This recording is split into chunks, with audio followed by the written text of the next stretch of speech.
안녕하세요. 오늘은 12월 17일 목요일입니다. 오늘은 역대하 34장 14절에서부터 33절까지를 본문으로 큐티 가이드를 시작하겠습니다. 먼저 오늘 이 본문을 통해 제가 묵상한 하나님은 요시야의 말에 반응하신 분입니다. 27절 말씀 읽어볼까요? 내가 이곳과 그 주민을 가리켜 말한 것을 내가 듣고 마음이 연약하여 하나님 곧 내 앞에서 겸손하여 옷을 찢고 통곡하였으므로 나도 내 말을 들었노라. 여호와가 말하였느니라. 아멘. 자, give and take. 인간 사회의 보편적인 관계 방식입니다. 그런데요, 지금 읽은 이 27절을 보면 하나님도 요시야와 이런 관계로 반응하셨던 것을 알 수 있습니다. 요시야, 네가 내 말에 반응했으니 나도 네 말에 반응하겠다. 물론요, 하나님이 언제나 이렇게 give and take로 관계하시는 건 아닙니다. 오히려 그분은요, give and give, and give, and give. 즉 뭐예요? 받는 것은 없이요, 넘치는 은혜로 인간을 대하실 때가 훨씬 더 많다라는 겁니다. 아무튼요, 이렇게 요시야의 말에 반응해 주신 것처럼요, 하나님은 제 말에도 반응해 주십니다. 하나님은요, 제가 기도하는 말을 들으시고 반응해 주십니다. 이거 너무나 감사할 일이죠. 창조주께서요, 피조물에 불과한 제 말에 반응해 주신다니 말이죠. 동시에요, 제가 잊지 말아야 할 사실도 있습니다. 그건요, 저도 하나님의 말씀에 반응해야 한다라는 사실입니다. 요시야는요, 하나님의 말씀을 듣고 마음이 연약해졌습니다. 말씀을 거부하지 않았습니다. 자기와 그리고 백성들이 저주받을 말씀이었는데도 말이죠. 제게도요, 하나님은 늘 듣기 좋은 말씀만 하시지 않습니다. 듣기 싫은 말씀도 하십니다. 그때 하나님은요, 분명 그 말씀을 제가 연약해진 마음으로 겸손하게 듣기를 기대하실 겁니다. 자, 그렇다면 오늘 이 본문을 통해서 제가 발견한 인간의 모습 어떤 게 있을까요? 오늘은 옷을 찢은 요시야 왕을 볼 수 있습니다. 19절 말씀 읽어볼까요? 왕이 율법의 말씀을 듣자 곧 자기 옷을 찢더라. 아멘. 발견된 율법책의 말씀을 듣자 요시야 왕은 곧 자기 옷을 찢었습니다. 옷을 찢는다. 이건요, 회개를 상징하는 행동입니다. 21절 말씀 읽어볼까요? 너희는 가서 나와 및 이스라엘과 유다의 남은 자들을 위하여 이 발견한 책의 말씀에 대하여 여호와께 물으라. 우리 조상들이 여호와의 말씀을 지키지 아니하고 이 책에 기록된 모든 것을 준행하지 아니하였으므로 여호와께서 우리에게 쏟으신 진노가 크도다 하니라. 자, 그 말씀이요, 남유다의 죄를 지적하고 저주를 선언하는 그런 말씀이었기 때문에 그는 회개했습니다. 근데 한편요, 저는 이런 생각을 해봤습니다.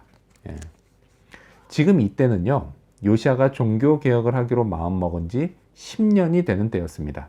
그래서요, 우상들을 철저히 제거하는 등 최근 6년간 종교 개혁은 성공적으로 진행되었고, 이번에 성전 수리가 끝나면서 이게 마무리 단계에 접어들었습니다. 쉽게 말해서 뭐예요? 요시야 왕과 백성들은요, 그간 회개를 할 만큼 했다, 이런 이야기입니다. 자, 그런데 이번에 율법책이 발견되면서요, 이들은 또 다시 회개했던 겁니다. 왜 또 했을까요? 회개는요, 끝이 없기 때문입니다. 아무리 잘한다고 해도요, 하나님의 말씀 앞에 항상 거룩한 인간은 아무도 없습니다. 말씀이 또다시 나와 그리고 우리의 죄를 지적하면 또다시 겸손한 마음으로 회개해야 합니다. 어떤 사람은 회개와 관련돼서 이런 주장을 해요. 그리스도의 보혈로 죄를 용서받았으면 다시는 회개할 필요가 없다라는 주장을 합니다. 그리고 이걸 마치 대단한 신학적 고찰인 양 말하고 있습니다. 하지만요, 좀 솔직해지면 좋겠습니다. 그냥 회개하기 싫다고 말이죠. 성경은요, 그리스도의 보혈을 믿으면 죄를 용서받고 구원받는다고 말씀하지, 그렇다고 다시는 회개할 필요가 없다 이렇게 말씀하지는 않습니다. 저는요, 구원받은 죄인입니다. 그래서 여전히 죄를 짓습니다. 따라서요, 회개 역시 계속해야 합니다. 용서의 은혜 계속 덧입어야 합니다. 그렇게 하나님 앞에 계속 다시 서야 합니다. 자, 그렇다면 끝으로 오늘 이 본문을 통해서 나에게 주시는 교훈이 뭘까요? 그건 결단은 계속 필요하다입니다. 요시아가 진심 어린 회개의 말로 하나님의 용서를 받았다면요, 저는 그것보다 더 확실한 이유로 용서의 은혜를 받습니다. 바로 그리스도의 대속의 피입니다. 자, 그렇게 나를 위해 죽으신 예수님, 그 예수님을 생각하면요, 정말 다시는 죄짓지 말고 살아야 합니다. 하지만요, 이건 도저히 불가능한 일입니다. 저는요, 실제로 평생을 죄짓다가 천국에 들어갈 겁니다. 정말 송구스럽고요, 또한 감사할 일입니다. 현실적으로요, 그래서 제가 할 수 있는 최선이 뭐냐? 그건 바로 범죄하지 않도록 조심하는 겁니다. 의도적으로 죄를 짓지 않는 겁니다.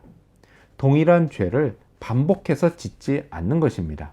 하지만요, 이건 결코 제 힘만으로는 할 수 있는 일이 아닙니다. 그래서요, 하나님의 말씀을 끊임없이 들어야 합니다. 말씀에 반응해야 합니다. 근데 그럼에도 불구하고 또다시 한순간 죄로 넘어진 제 모습을 발견하게 될 겁니다. 따라서요, 저는 회개가 계속 필요합니다. 은혜도 계속 필요합니다. 더불어서 말씀에 순종하겠다는 결단도 계속 필요합니다. 31절 말씀 읽어볼까요? 왕이 자기 처소에 서서 여호와 앞에서 언약을 세우되 마음을 다하고 목숨을 다하여 여호와를 순종하고 그의 계명과 법도와 율례를 지켜 이 책에 기록된 언약의 말씀을 이루리라 하고. 아멘. 요시야 왕이 백성들과 함께 했던 이 결단도요, 세월이 흐르면서 사람들의 기억에서 잊혀졌을 겁니다. 요시야 왕이 죽은 후에요, 이런 일은 다시 없었고요, 그렇게 남유다는 멸망의 길을 걷고 맙니다. 이를 반면교사 삼아서요, 말씀에 반응하고 회개하고 결단하는 일을 멈추지 말아야겠습니다. 이렇게 오늘도요, 말씀 앞에 제 자신을 살피고 하나님께 반응하는 그런 하루가 되기를 소망합니다. 기도하겠습니다. 요시야의 말에 반응하신 하나님 감사합니다. 그러하기에 저의 말에도, 저의 기도의 말에도 하나님께서 반응해 주신다는 사실 늘 감사드립니다.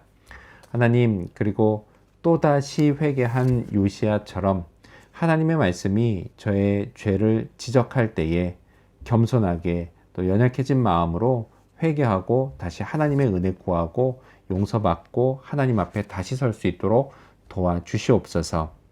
그리고 그리스도 예수의 십자가의 보혈에 늘 감사하는 마음으로 정말 하나님 앞에 성결한 삶 살려고, 경건한 삶 살려고 노력하지만 늘 그것이 내 힘으로 되지 않기에 하나님 더욱 의지하고 말씀 더욱 의지하게 도와주시옵소서. 성령의 능력을 덧입게 도와주시옵소서.